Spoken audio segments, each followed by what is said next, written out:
India is going through rapid urbanization due to a growing population and lack of employment in the rural areas. When youngsters migrate to the cities for better opportunities, the rural areas are left behind without a workforce, while the urban areas keep getting overpopulated. The aftermath of this can be seen in the cities that are bursting at the seams, adversely impacting the very opportunities for its inhabitants.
As the population grows, we need more jobs. How are they going to come and where are they going to come? We have to find a solution to that.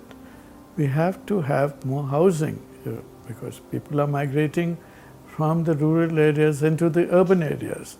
And now they're migrating, we have to find housing, otherwise there'll be more and more slums in the urban areas. We don't want the slums. So that also needs a solution. Both these things need a solution, and technology seems to have the edge in finding a solution to both these questions.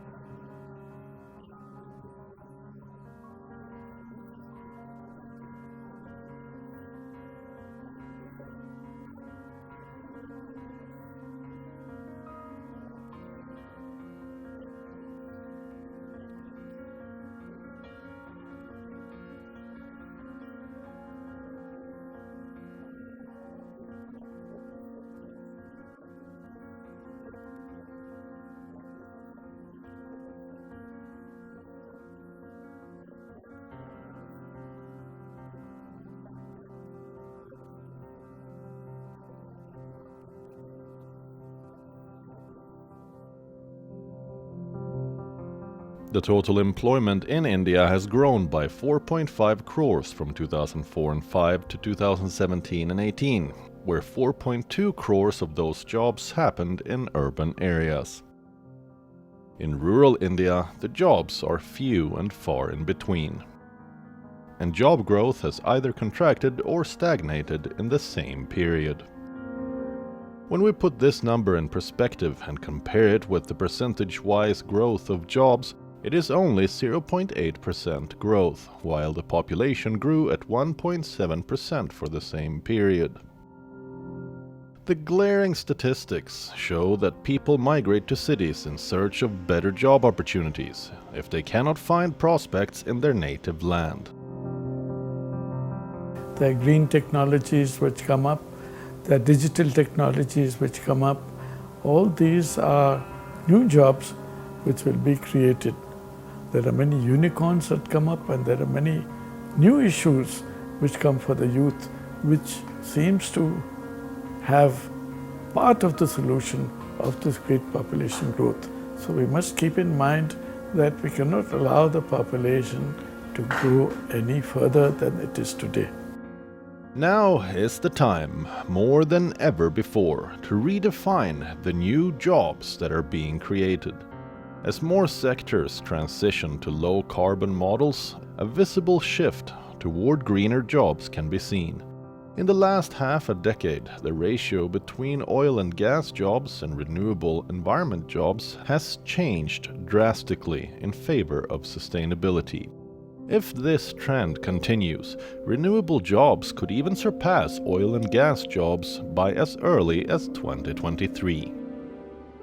Over the next decade, we may see millions of green jobs being created, as there is growing awareness from political leaders to meet carbon emission goals, and an increasing corporate social responsibility to become more sustainable. This is valid for fields like renewable or environment jobs, fashion, manufacturing, transport, and even finance.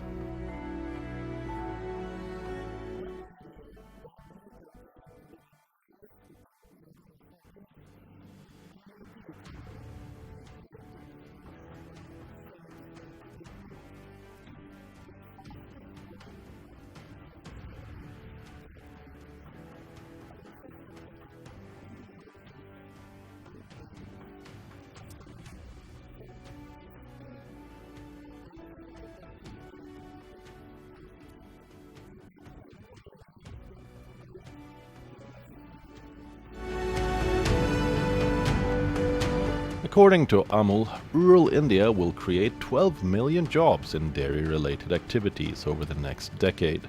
This would create livelihoods and food security for a large number of Indians living in the countryside. And while neighboring countries face milk shortages, this sector in India can do well for the next half a century. In rural India, the digital literacy rate is around 25%, while it is over 60% in urban areas. Empowering the local residents of rural India into digital literacy is an important stepping stone to make them employable and more sought after in the jobs market. And Amul, in collaboration with SAP, is placing a lot of emphasis on enabling a skilled workforce in Gujarat. Sustainable job creation is on the rise, and some states are betting big on homestay tourism. In Uttarakhand, 3,600 registered homestays are helping stop the migration of workers to cities by creating around 8,000 employment opportunities for local residents. The government has also created a scheme in which loans of up to 10 lakh Indian rupees can be taken up in order to build up to 6 rooms to host tourists in homestays. Not just this, the Ministry of Tourism has plans to implement reliefs, exemptions, and financial assistance for those who want to invest setting up a homestay business. Besides these government-led programs, there are also some good Samaritans who are empowering the rural communities with their unique initiatives.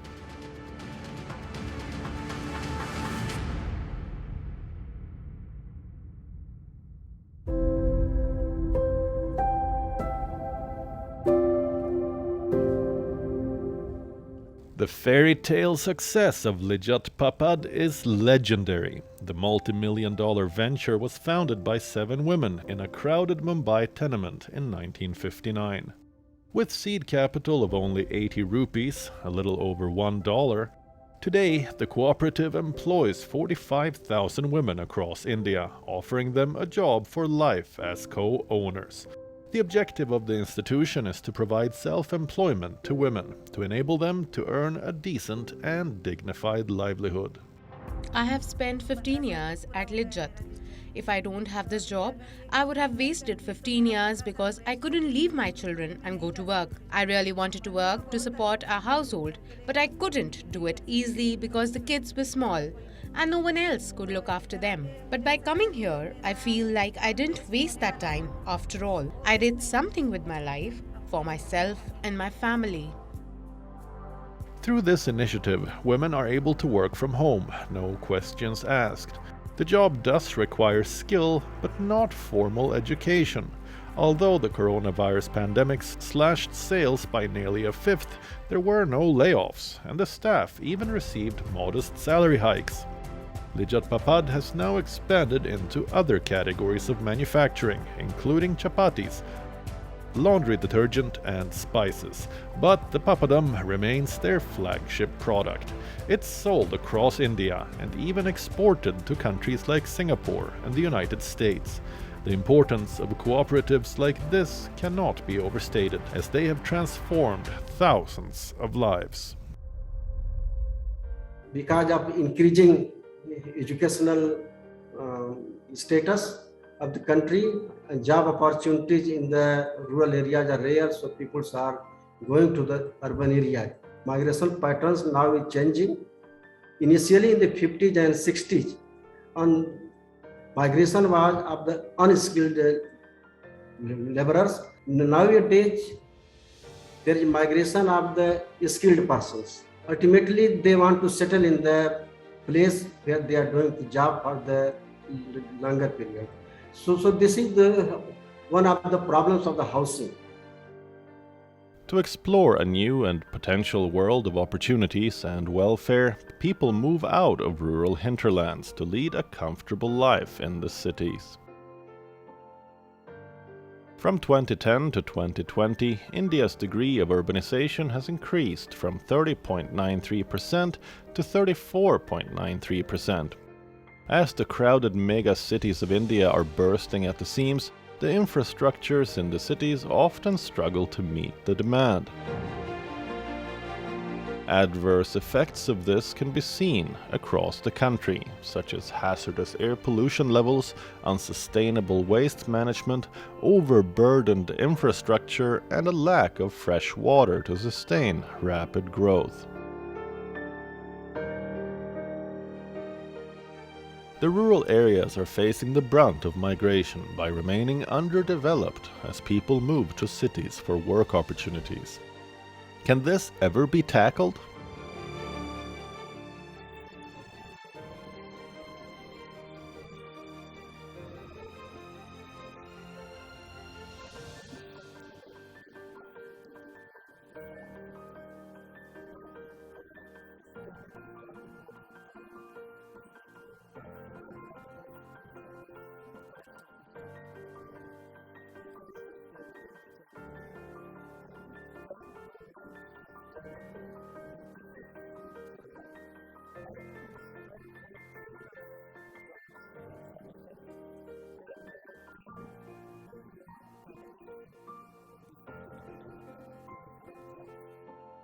In 2020, the coronavirus pandemic presented an unprecedented challenge across the world, including in India. The nationwide lockdowns and sealing of interstate borders to control infections led to reverse migration. With no work opportunities in cities, thousands of people had to flee back to their villages. More people in the cities lead to an ever-increasing demand for housing, and cities have exceeded their carrying capacity due to population growth and migration.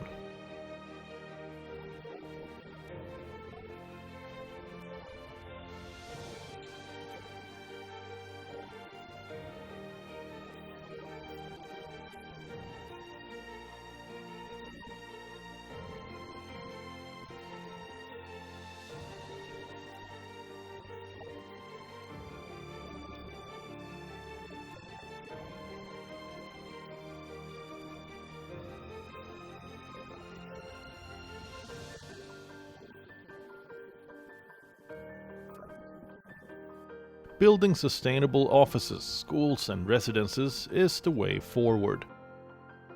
In fact, the United Nations Sustainable Development Goal 11 states that we need to make cities and human settlements inclusive, safe, resilient and sustainable.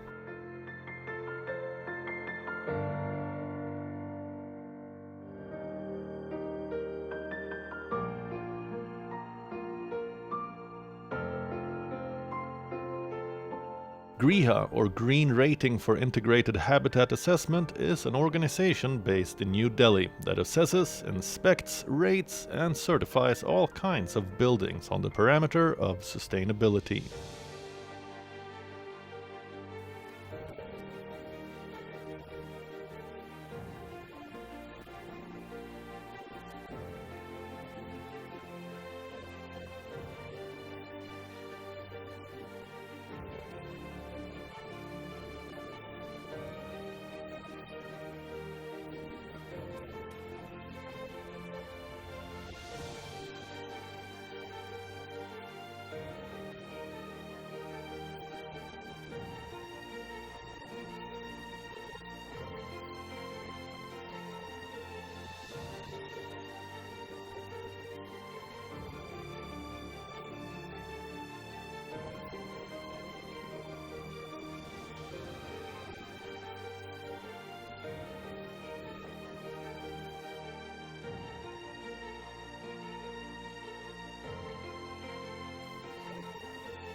Contrary to popular belief, sustainable options don't necessarily have to be more expensive than conventional methods of construction.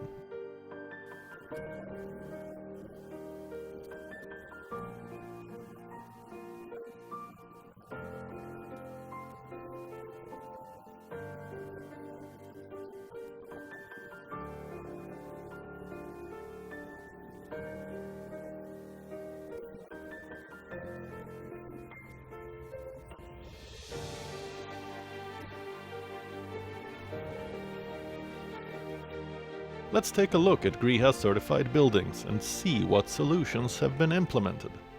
This is not only the marketing features. Actually, it's we are feeling its benefit in terms of daylight, natural lights, and ventilation, and saving in the light bills. We cannot imagine 150 200 bucks as a per month billing.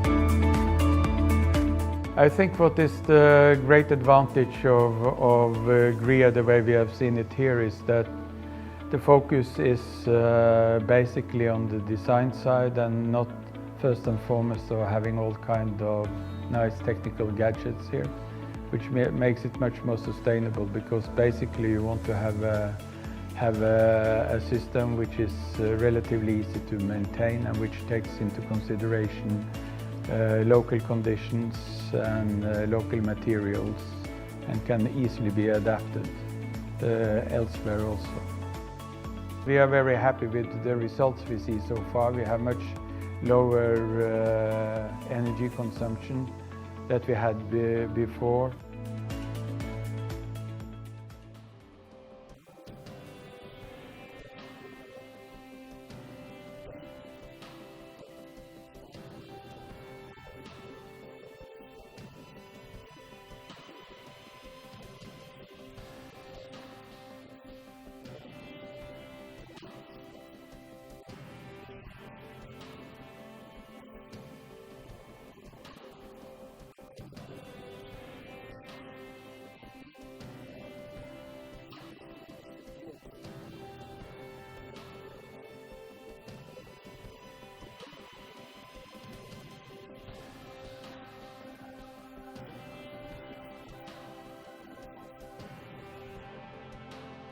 Every new building constructed today needs to be built in an eco-friendly manner, taking into consideration the impact of the environment. Perhaps the best place to begin this is at an educational setup, inspiring tomorrow's future with green values every day. Education is a very important thing, and education on sustainability is even more important. That is required to be done. Once we have everybody fully educated, we ourselves will look and find a solution.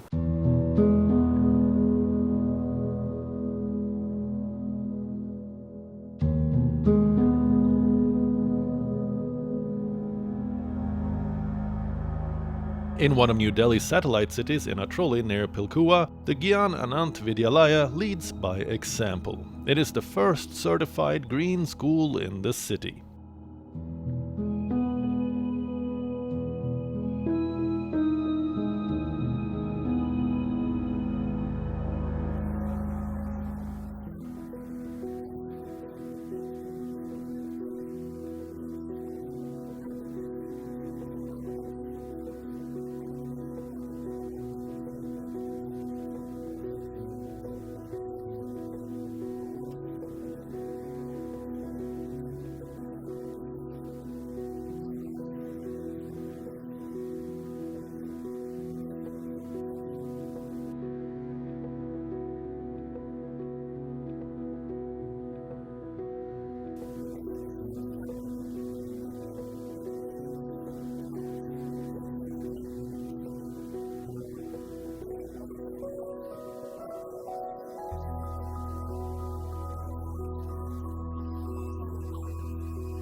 Let's find out what the students think about studying here and what does sustainability mean to them.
In order to provide everyone with adequate housing and meaningful employment, while at the same time not exceeding the Earth's carrying capacity, we must follow the UN's Sustainable Development Goals.